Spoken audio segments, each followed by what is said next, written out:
الشيطان الرجيم بسم الله الرحمن الرحيم ولما بلغ أشده آتيناه حكما وعلما وكذلك نجزي المحسنين وراودته التي هو في بيتها عن نفسه وغلقت الأبواب وقالت هيت لك قال معاذ الله إنه ربي أحسن مثواي إنه لا يفلح الظالمون ولقد همت به وهم بها لولا أن رأى برهان ربه كذلك لنصرف عنه السوء والفحشاء إنه من عبادنا المخلصين صدق الله العظيم وصدق رسوله النبي الكريم.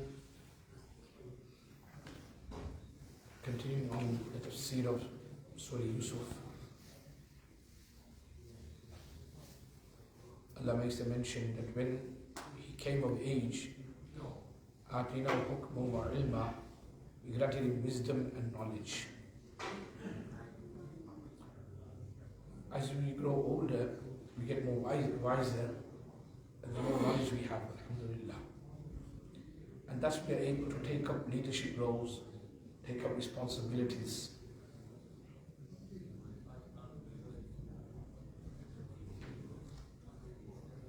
And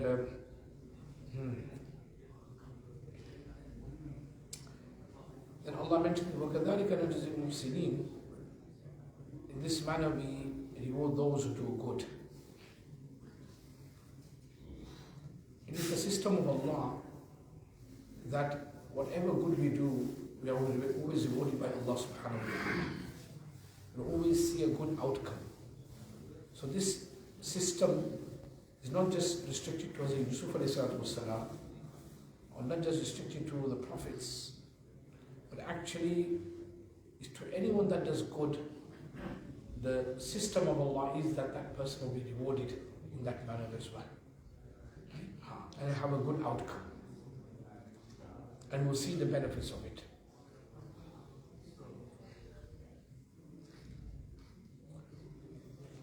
Further on,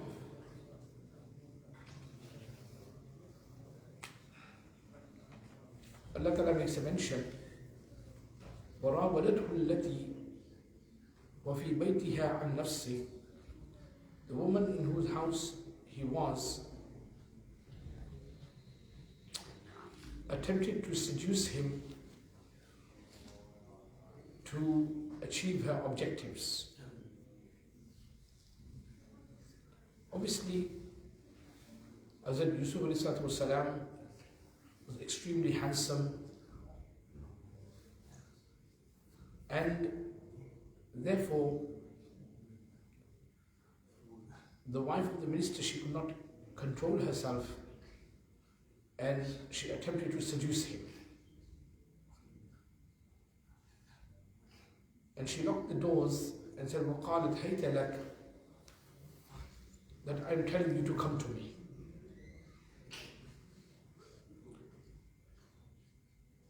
As soon as she invited him towards herself, Hazrat Yusuf alayhi salatu wasalam replied, Ma'ad Allah, I seek refuge with Allah. I seek protection in Allah.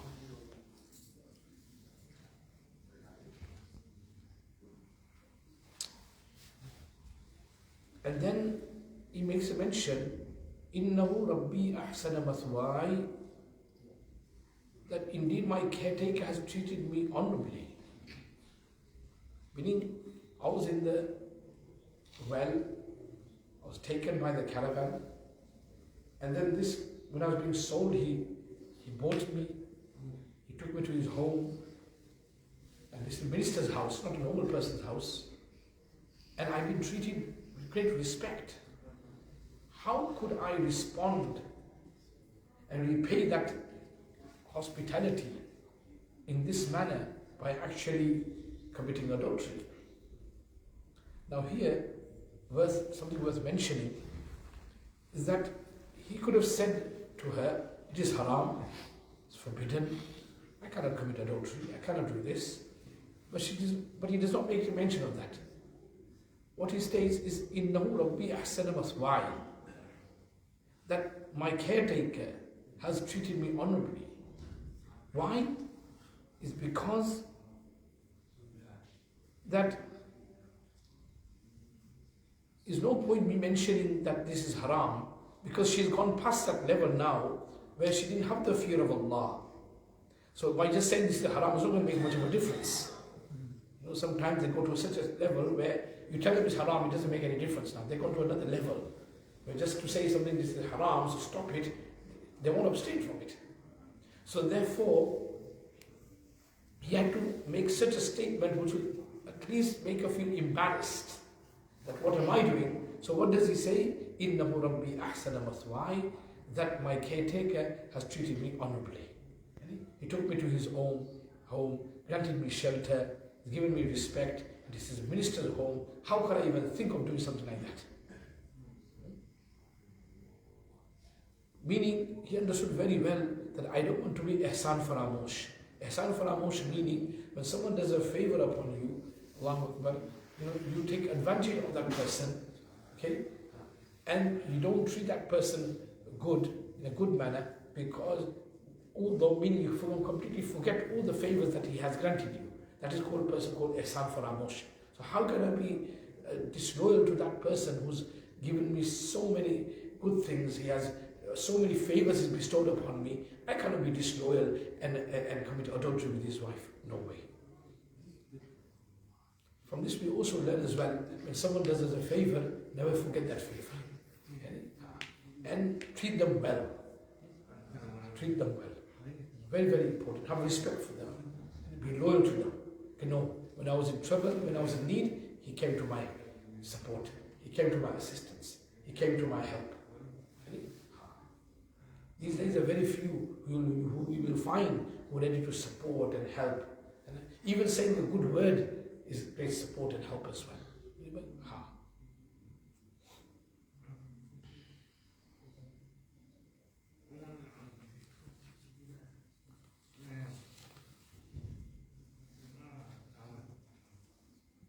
Now just look in the situation, a youngster, a youth, handsome, and a woman seduces him, invites him, and then immediately stop yourself and say no.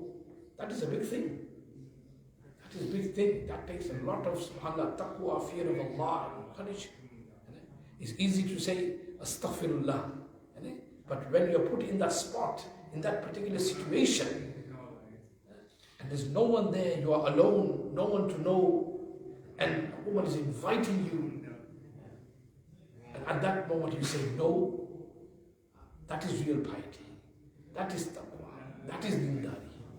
Otherwise, it's easy to say, Na'udhu billahi min dhalik, astaghfirullah, whatever. We will say that in our when we hear something bad, astaghfirullah. But when we are put in that situation ourselves, do we abstain from that guna? Do we abstain from that sin at that particular moment? That is piety. That is taqwa. That is dindari. He has Yusuf a handsome young man. The woman is inviting him, Allahu Akbar, alone, no one there. Immediately he replies, Ma'adallah. I seek refuge in Allah. That is a big thing. That is a big thing. May Allah grant us all the tawfiq. How many times we put into situations, in circumstances where we are alone, no one there to stop us, no one there that they're going to know about it, but we carry on the sin. Why? Because no one's there. But at that time we forget Allah subhanahu wa ta'ala. We forget that Allah is watching. Allah is seeing. That's why one of the big reasons why we continue to commit sins and guna is because we don't have khawf khuda. We don't have the fear of Allah. And that's one of the reasons why, unfortunately, we continue sinning. And here, as Yusuf ﷺ, he's a Nabi. Obviously, the level of fear of Allah, the Nabi is amazing. Immediately. Allah.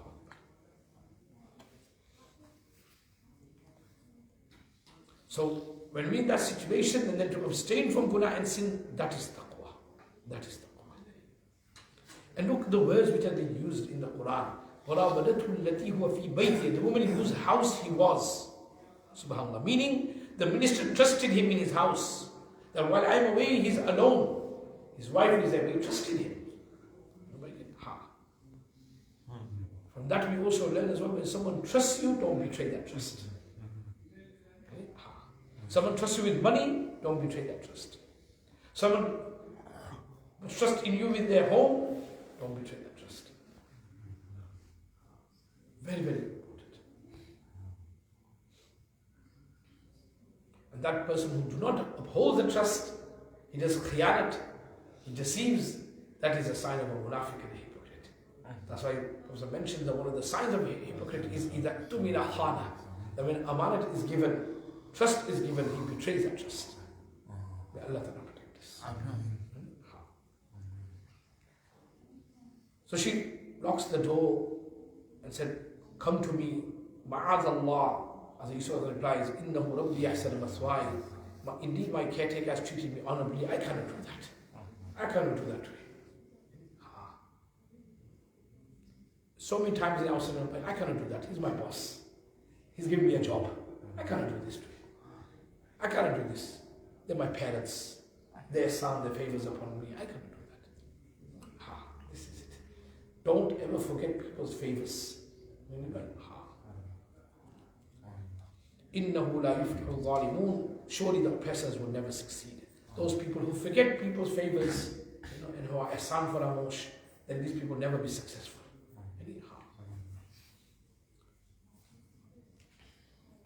Further on, Allah Ta'ala makes a mention, وَلَقَدْ هَمَّتْ بِهِ. She was determined to achieve the objectives from him.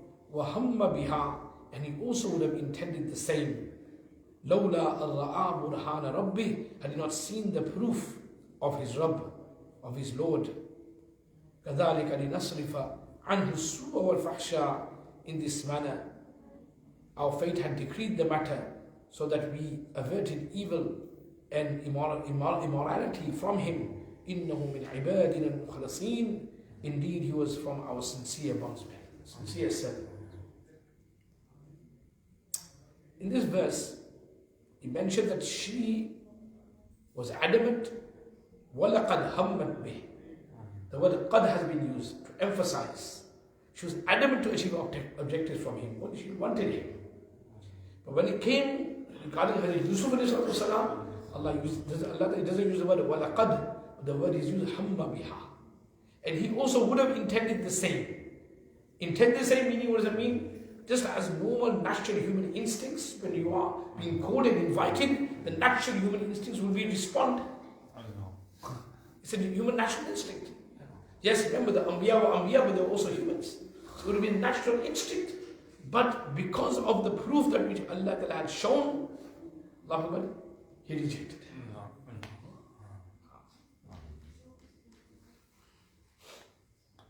Some have also mentioned that the intention of both were different. That's why when it came to the woman Hazrat Zulaykha, her name was Zulaykha, وَلَقَدْ هَمَّتْ بِهِ. There is a stop, there is a waqaf there. And when it comes to Hazrat Yusuf alayhi salam, وَهَمَّ بِهَا, there is no waqaf there, there is no stop there. Allah. Just, that's an indication that it was a slight instinct, slight inclination, which was a normal, natural instinct on behalf of Hazrat Yusuf alayhi salam. That's why there is no waqf there. Whereas on the other one, وَلَقَدْ هَمَّتْ بِهِ, there's waqf, there's a stop. That she was adamant, she wanted to carry out this thing. That's why we learn from this as well. We need to understand when we recite the Qur'an, where to stop and where not to stop. Where to do waqaf, where not to do waqaf. Because sometimes when we stop, when we're not supposed to stop, it can change the meaning and alter the meaning. Therefore, in Tajweed, these rules of waqaf, of stopping. Where to stop, where not to stop.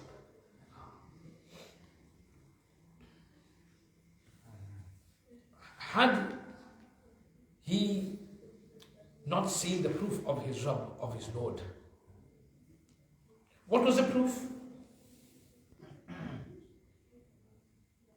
According to some narration, as narrated by Abdullah ibn Abbas, the proof of his Rabb was a vision of Hazrat Yaqub alayhi salam that he saw before him. And in this vision, Hazrat Yaqub ﷺ struck him on the chest. A report narrated by Imam Hakim is Mustadrak. In another narration reported by Hazrat Ali radiallahu ta'ala, which is in the book of Hilya of Abu Nu'aym, that when she intended to seduce Hazrat Yusuf ﷺ, Zulaykha covered an idol, a statue that stood in the corner of the house. When Hazrat Yusuf ﷺ asked her why she was doing that, she replied that she was ashamed of committing the sin in front of her God. Thereupon, Hazrat Yusuf ﷺ said that if you are ashamed of an idol that can neither eat nor drink, meaning it has no life, how can I not be ashamed of my Rabb, of my Lord, who is aware of every person and every action and every deed that we do? So this incident was the proof that he saw. Other commentators mention that this proof, which has been mentioned here, is referring to wisdom and knowledge that Allah Ta'ala gave to him when he attained prophethood. And it was this wisdom and knowledge that prevented him from succumbing to her charms. From this, the Mu'mineen and the believers are also reminded by Allah that when they intend to perpetrate a sin, we have the intention to commit a sin, the reminder is in the form of uneasiness and hesitance within the heart. We're about to commit a sin and your heart is pounding, beating fast, becoming hesitant. It feels uneasy. That is a sign, mashallah, that person is a good believer, true believer. Because he knows what he's about to carry out is wrong. Sometimes you don't need to ask for dua. Ask the heart. He will give you a reply, whether it's right or wrong.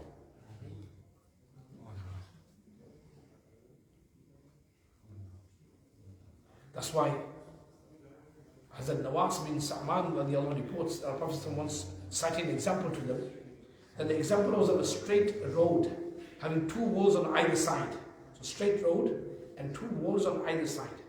Both of them having open doors with certain drawers upon them. At the beginning of the road is another door from where a caller calls out, "O people, travel the road, but do not be influenced by what is around you." Do not be influenced by what is around you. Today, unfortunately, we are so influenced by everything which is around us. Allahu Akbar. Khair, what we need to do is abstain from guna and sin.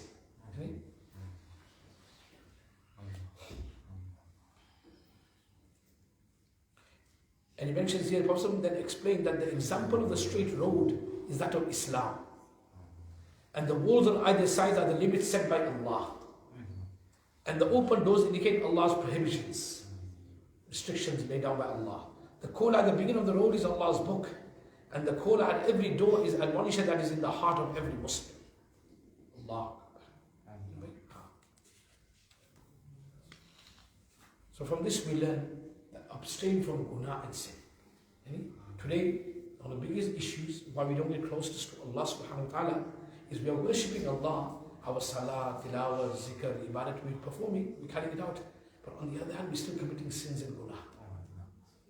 And because of that, that nearness and closeness to Allah, unfortunately, we do not gain. That's why many of us, we're performing salah, ibadat, many, many years.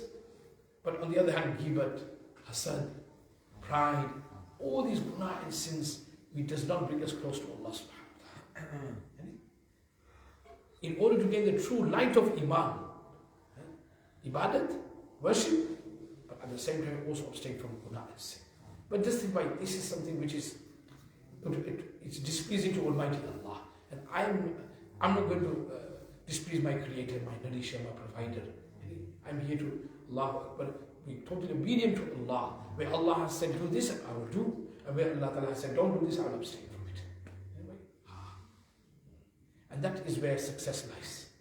That is where success lies. The Anbiya, subhanAllah, here, he was seduced by the woman, invited by the woman. Any youngster in that situation, Allahu Akbar. Hazrat Yusuf ﷺ immediately, na'udhu billah, this is not for me. Similarly for a believer, a mu'min, because remember this Qur'an Kareem is not a storybook, it's a lesson for us to learn. Similarly for a believer, this is not for me. Why? That's the displeasure of Allah subhanahu wa ta'ala. I cannot sin. I cannot displease my Lord. I cannot upset my Lord. If you have that concept, and khawf al-khuda, fear of Allah, why cannot I upset my Lord? Because then regarding this action, on the day of Qiyamah, Allah Ta'ala will hold me accountable. What answer would I give? And that on that day when everyone will be present. My parents will be present, my family will be present, my neighbors will be present, whole of mankind will be present, the Sahaba will be present, the pious awliya and the Mashayikh will be present, the prophets will be present, Nabi Kareem sallallahu alayhi wa sallam will be present. Allah. We cannot bear a little bit of humiliation in this world. How are we going to bear the humiliation of the akhirah and the hereafter? So that is mean by khawf al-khuda. Constant awareness that Allah is watching me, Allah is seeing me. That's why Yusuf replied in that manner. Ma'adallah. Constant awareness that Allah is watching. Allah. We become God conscious for every second of our lives. Every step we take. That in our heart is always focused on Allah. And then when a person lives his life like that, then Allah grants him hayatan tayyibah, a pure life, baqiza zindagi. And to live a pure life, subhanAllah, is a great ni'mat from Allah subhanahu wa ta'ala, where the body is pure and the soul is pure, and the heart is pure. Because when the body and the soul and the heart is pure, that attracts the rahmat and the mercy of Allah subhanahu wa ta'ala. It attracts the focus of Allah. Inna rahmatullahi qareebun min al-muhsinin. And when we attract the mercy and rahmat of Allah, then when we worship Allah, our ibadat is accepted. When we raise our hands for dua, our duas are accepted. One of the biggest reasons why our duas are not getting accepted is because, unfortunately, we are not close to Allah subhanahu wa ta'ala. We have not attracted the mercy and the rahmat of Allah, not attracting the focus. Allah is watching, Allah is seeing, but we need to attract the rahmat and the mercy of Allah ta'ala. That we can done by ibadat and worship and abstaining from guna and sin. And the real muttaqi and the real piety is when you're in that situation, immediately at that time, no one is watching, you are alone, you could commit that sin, you could get away with it, immediately, ma'adallah. That is the response. That is the response of a pious person, a muttaqi, a person who has fear of Allah. May Allah tabarak wa ta'ala grant us. Subhanallah.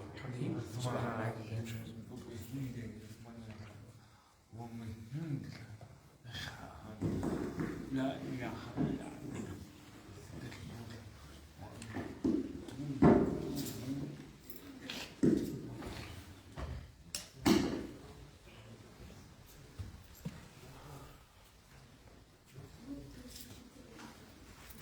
لا إله إلا أنت